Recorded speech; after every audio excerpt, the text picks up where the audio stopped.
اور اسی کے بعد یہ چینجز سامنے آئی جو پنجاب کی چیف آرگنائزر ہیں عالیہ حمزہ صاحبہ، ان کی جانب سے یہ نوٹیفیکیشن پھر جاری ہو جاتا ہے۔ عالیہ حمزہ صاحبہ کی بھی آج ٹویٹ سامنے آئی ہے، اور عالیہ حمزہ صاحبہ نے بھی ٹویٹ کا آغاز ہی اس بات سے کیا کہ یہ جو پارٹی ہے اور پارٹی کے عہدے ہیں یہ سب عمران خان صاحب کے ہیں، جو کہ پاکستان تحریک انصاف کا ہر شخص جانتا ہے، لیکن اتنی کھینچا تانی اس پارٹی کے اندر اس وقت نظر آ رہی ہے صرف اور صرف پوزیشنز اور پوسٹس کے لیے، وہ سب کے سامنے ہیں۔ پی ٹی آئی کے اندر گروپنگز تقسیم اب صرف ایک بند کمروں میں تک نہیں محدود رہ گئی ہے، یہ کھل کے میڈیا کے سامنے بھی ایک طویل عرصہ اب اس کو کہیں گے کہ اس وقت سے نظر آ رہا ہے کہ جب باقاعدہ گروپنگز اور پھر گروپنگز کے نتیجے میں آپ کو پتہ ہے کہ جس قسم کا معاملہ خیبر پختونخوا کی سطح میں نظر آ رہا ہے، سینٹر میں جو پارٹی کی قیادت ہے وہ ایک دوسرے کے حوالے سے کیا کیا بیانات دے رہی ہے، سو یہ بہت چیزیں ہیں جس کی وجہ سے الٹیمیٹلی نقصان پاکستان تحریک انصاف کا ہو رہا ہے، اور جو ان کے ٹارگٹس ہیں جس میں سب سے بڑھ کے تو ٹارگٹ ہے جیل سے عمران خان صاحب کی رہائی، دیگر جو لیڈرز اور جو ورکرز ہیں ان کی رہائی کو ممکن بنانا، وہ اس وقت کافی کھٹائی میں پڑتا ہوا دکھائی دے رہا ہے۔ اور جہاں پر ملک کے سینئر صحافی یہ کالمز لکھ کر بتا رہے ہوں کہ 2026 میں بھی عمران خان صاحب کی رہائی متوقع نہیں ہے، 2026 سے بھی آگے کا ایک معاملہ نظر آتا ہے، سو اس میں مور اور لیس بہت زیادہ کنٹریبیوشن پاکستان تحریک انصاف کی قیادت اور اس کی اپنی جو اس وقت ایک اسٹریٹجی ہے جس پر بڑی تنقید کی جا رہی ہے، بڑی ناقص اسٹریٹجی ہے، اور آپس میں ایک دوسرے سے اگر الجھے ہوئے ہیں تو پھر یہ ٹارگٹس کس طرح سے اپنا آبجیکٹو میٹ کریں گے۔ اگلے ماہ کیا پاکستان تحریک انصاف احتجاج کرے گی کہ نہیں، یہ بھی ایک ایسا سوال ہے کہ جس کا جواب اس وقت حاصل کرنا بڑا مشکل ہے۔ پاکستان تحریک انصاف بھی خود بھی ایک کنفیوژن کا شکار ہے، بہت بتایا جا رہا ہے کہ جی ڈر خوف بھی ہے گرفتاریوں کے بھی حوالے سے کھل کر، کیونکہ آپ کو پتہ ہے عمران خان صاحب کے ہدایات اور ڈائریکٹیوز کے باوجود بھی عدالت کے باہر اب تک احتجاج جو ہے، اور جو کہ انہوں نے کہا ہر پیشی کے بعد جو ہے وہ ایم این ایز اور ایم پی اے سب اکٹھے ہوں اور باقاعدہ ایک علامتی احتجاج جو ہے وہ کیا جائے، وہ بھی تاحال اس قسم کی ایک صورتحال نہیں نظر آ رہی ہے۔ سو یہ کیسے مومنٹم بلڈ اپ ہوگا، جہاں پر علی امین صاحب بہت زیادہ الٹیمیٹمز اور ڈیڈ لائنز دیتے تھے اور اس کے بعد وہ بالکل اپنے آپ کو انہوں نے سائیڈ لائن کر دیا ہے عہدے سے ہٹنے کے بعد،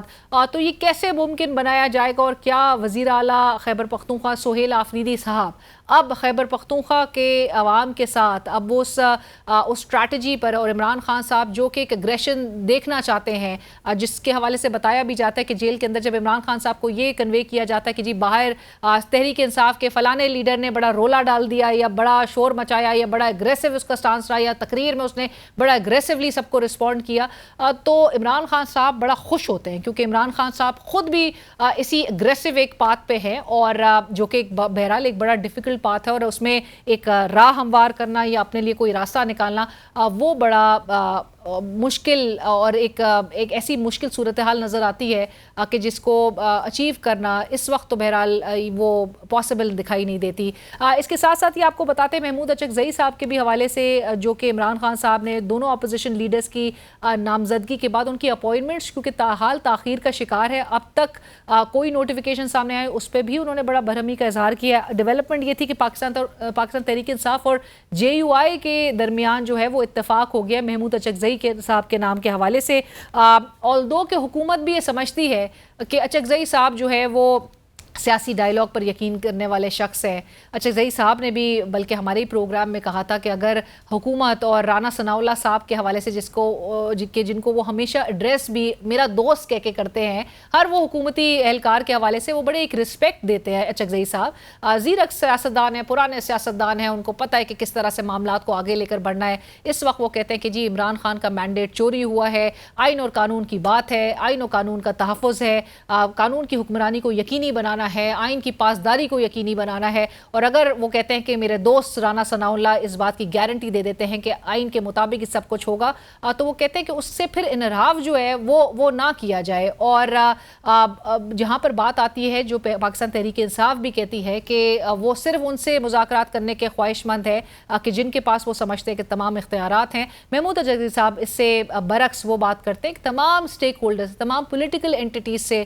بات کرنے کی ضرورت ہے، سیاسی ڈائیلاگ ڈائلاگ پہ یقین رکھتے ہیں اور ڈائلاگ کے ذریعے ہی معاملات کو آگے بڑھانے کی بات کرتے ہیں، اور حکومت بھی یہ سمجھتی ہے کہ وہ سیاسی ڈائلاگ پہ یقین کرنے والے شخص ہیں، اپنی سوچ سے وہ پیچھے نہیں ہٹیں گے،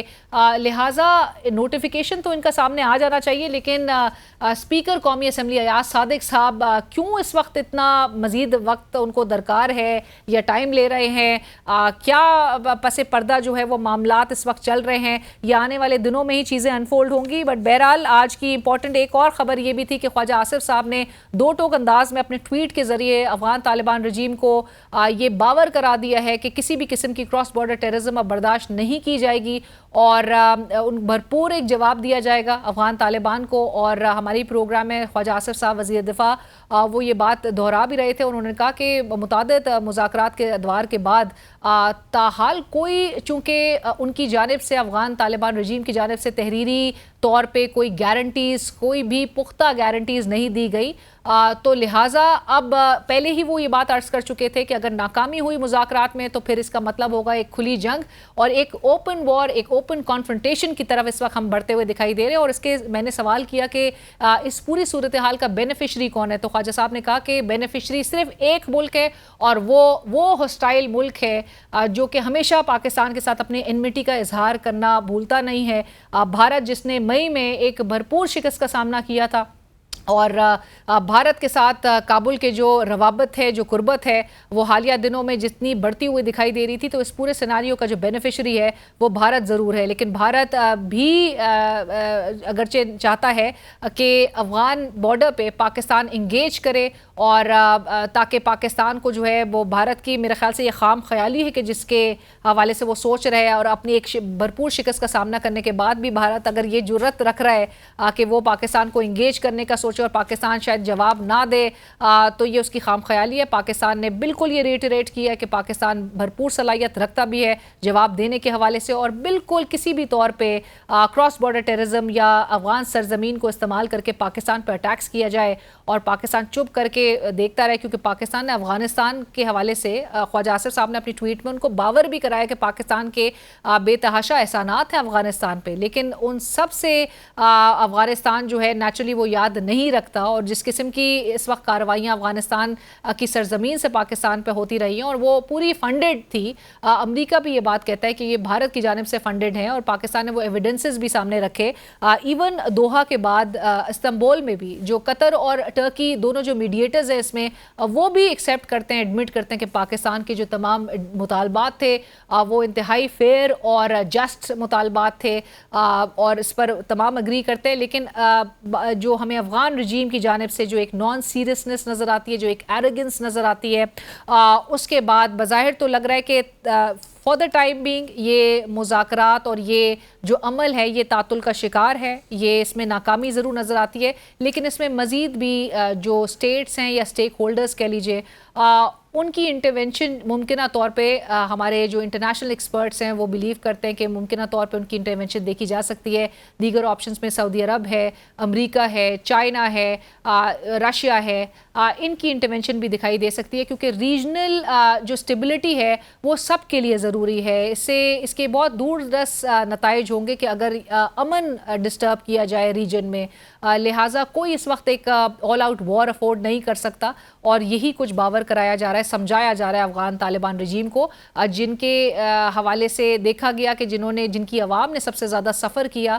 پاکستان نے بھی پورا خمیازہ اٹھایا اس جنگ کا بھی، جہاں پر بڑی شہادتیں بھی دی، پاکستان کو اکنامک لاسز کا بھی سامنا ہوا، اور اب پاکستان از ویری کلیئر کہ ماضی کی جو غلطیاں تھیں وہ دہرائی نہیں جائیں گی، اور اب جو ہے وہ دو ٹوک جواب دیا جائے گا اگر تو بات سمجھ میں نہیں آتی ہے۔